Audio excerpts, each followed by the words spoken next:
नमस्कार मंडळी, स्वागत आहे तुमचं शेती आणि सरकारी योजना या यूट्यूब चॅनलमध्ये।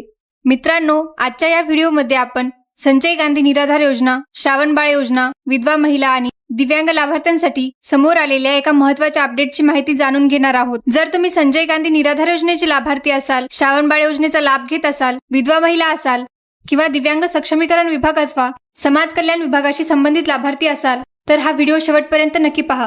व्हिडिओ सुरू करण्यापूर्वी एक छोटीशी विनंती आहे, तुम्ही जर या चॅनलवर पहिल्यांदाच आला असाल तर चॅनलला नक्की सबस्क्राइब करा, जेणेकरून संपूर्ण अपडेट्स तुम्हाला वेळेवर मिळतील। चला तर मंडळी, व्हिडिओला सुरुवात करूया। मित्रांनो, सर्वात आधी एक महत्त्वाची गोष्ट समजून घ्या। येथे ज्या आर्थिक मदतीबद्दल माहिती दिली जात आहे ती संजय गांधी निराधार योजनेचा नियमित मासिक हप्ता नाही, ही त्या व्यतिरिक्त दिली जाणारी स्वतंत्र आर्थिक मदत आहे। या उपक्रमामध्ये विशेषतः विधवा महिलांना आर्थिक आधार देण्यासाठी एक रकमी 15,000 रुपयांचे सहाय्य दिले जाणार असल्याचे सांगण्यात आले आहे। म्हणजेच जर एखाद्या महिलेच्या कर्त्या व्यक्तीचे निधन झाले असेल तर अशा पात्र विधवा महिलेला या योजनेअंतर्गत एकदाच 15,000 रुपयांची मदत मिळू शकते। यामुळे कठीण परिस्थितीत असलेल्या महिलांना आर्थिक आधार मिळावा हा या उपक्रमामागील उद्देश असल्याचे सांगितले आले आहे। पुढे या मदतीसाठी कोणत्या अटी आहेत, अर्ज कुठे करायचा आणि कोण पात्र असणार आहे याची माहितीही आपण पुढे जाणून घेणार आहोत।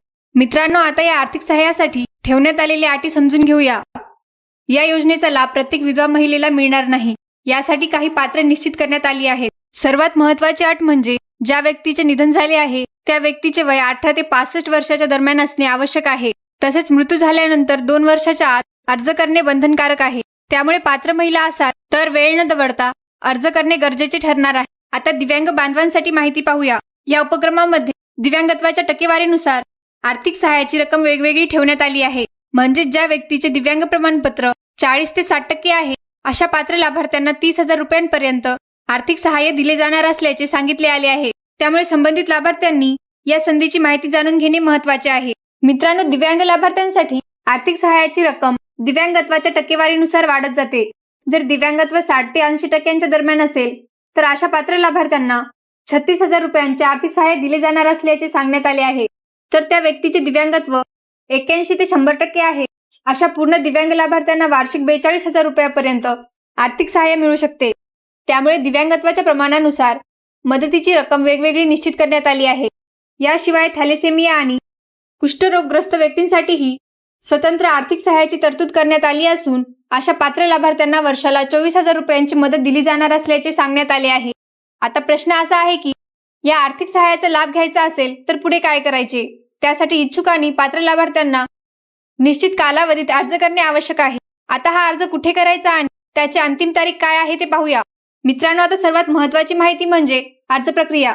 या आर्थिक सहाय्याचा लाभ घ्यायचा असेल तर इच्छुक आणि पात्र लाभार्थ्यांनी 30 सप्टेंबर 2026 पूर्वी अर्ज करण्यासाठी संबंधित लाभार्थ्यांनी महापौर कार्यालय पुणे महानगरपालिका येथे संपर्क साधायचा आहे।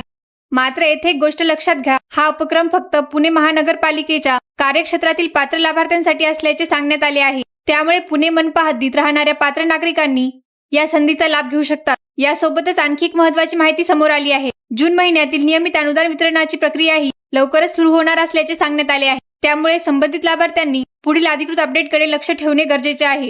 मित्रांनो, सध्या उपलब्ध माहितीनुसार लाभार्थ्यांनी पुढील अधिकृत अपडेटकडे लक्ष ठेवणे अत्यंत आवश्यक आहे, कारण अनुदान वितरण आणि इतर प्रक्रियेबाबत वेळोवेळी नवीन सूचना जारी केल्या जाऊ शकतात।